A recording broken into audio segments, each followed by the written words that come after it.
once again here with Ted McLeod, our manager of parks, and our third invasive species today that we're doing segments on, Ted, is Scentless Chamomile, and one that I actually do recognize. Right. Here's some good examples here of a couple different growth styles. Here's one that's been cut off and it's very low to the ground. You can see the small, this one's very young, small daisy-like flowers.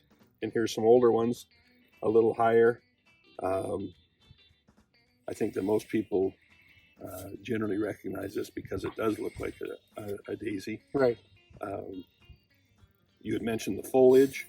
Right. It almost looks like a carrot top type thing or a fern type leaf structure. So that's one way to identify it. Absolutely. Is there anything else that people can look for? Mostly it's just a fibrous root system, but the seeds are prolific.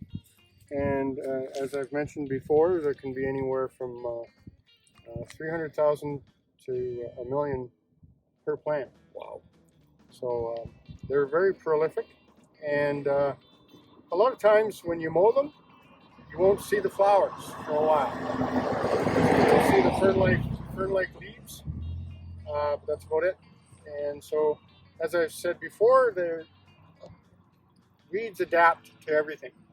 So when you mow something like this, it's going to adapt, and the flowers are going to start to grow in the lower parts of the branches, just because they're trying to survive. And that's basically what the plant life is. They just try to survive. These guys can be a biennial, an annual, or a perennial. So, very adaptable.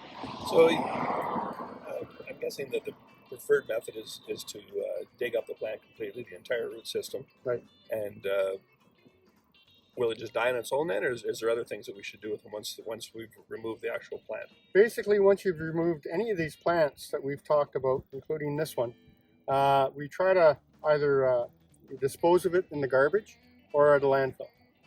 And so you deliver it right to the landfill if you want, but make sure it's bagged, because if these go to seed, the seeds will fly off the back of your vehicle or whatever you're transporting it in.